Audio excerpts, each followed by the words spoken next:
Hey everybody, welcome back to the Southern Big Bore channel. Today we're going to do part 2 of the M1A build. We're going to install this Schuster gas plug here. As you can see, this is what it comes with. It comes with the gas plug with the set screw in there, Allen wrench, and a locking screw. So once you get this set at the range, you can run this down and lock everything in place if it feels loose.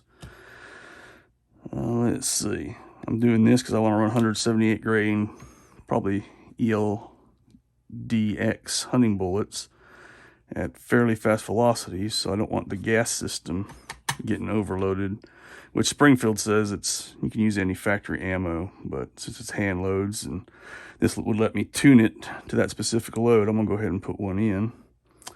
We got, from last time, we got the TNVC cheek riser on there. We'll carry the extra gas plug parts in here and battery for the scope. The scope and precision machine rings came in. But before I do that, I found a video this week of Mark Sadlack giving out all the torque figures on these various screws. And I can't remember if I torqued those to spec when I installed it. So I've got a set of long hex keys that let me get in these tight spaces coming today. And I'll retorque all these before I mount the scope. So let's get started. Let's see, the factory gas plug is 3/8 inch.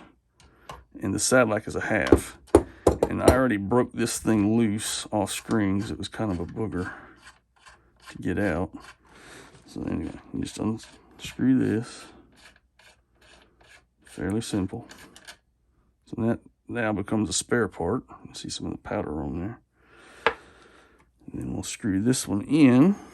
This is a 1/2 inch on the end because it's a little bit bigger.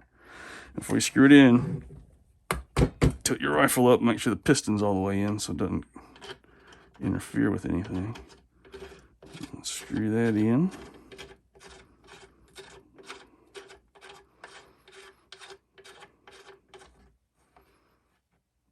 Oh, look how simple that was.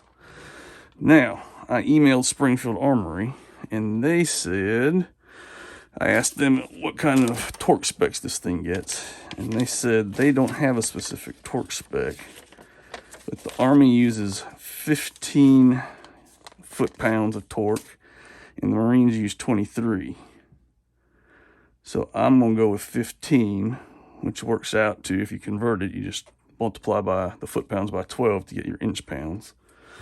I have an inch-pound torque wrench here.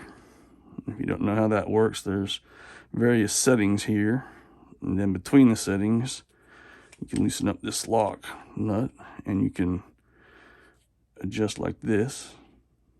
So it's got 20 inches of adjustment here. So we'll just set this for, let's see, it'll go to 170.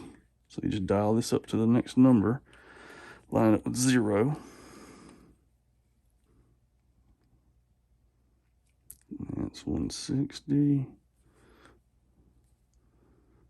That's 170, if you can see that. And then we want 180, so we'll go till the 10 lines up. Right there. Set that. Put our 1/2 inch socket on. Make sure we're on Tighten. And if you never used one of these, once you torque it to spec, it'll click. Let's see if we can do this. I'm gonna have to do it off camera. Yeah, I'm gonna have to do it off camera where I get some leverage. But anyway, that's the last thing. So then what we do, after that's torqued to spec, we take it to the range. This is wide open right now from the factory, so this action won't cycle. So you shoot one, and you do quarter turn adjustments of the screw inside until you get it to where the action cycles reliably. Then you stop for that particular load. And then I'm gonna run this down in there. They say if it's loose, run it down. I'm gonna run it down anyway and just lock it in place. And then that should set it up. And then I can't find 178 grain anywhere, so I'm gonna load some of these 168 grain AMAXs up. We'll use those to test the rifle, zero the scope. So again, thanks for watching, and I guess the next video I'll do, we'll be checking the torques on this, and I can do a quick tutorial on how it goes on. It's fairly easy. It took me about an hour, I think, when I did it. And then I'll do the scope mounting, and we can go sight this thing in. So y'all have a good weekend. If you like the content, hit subscribe. Thank you for everybody else that subscribed since last time, and we'll talk to y'all later.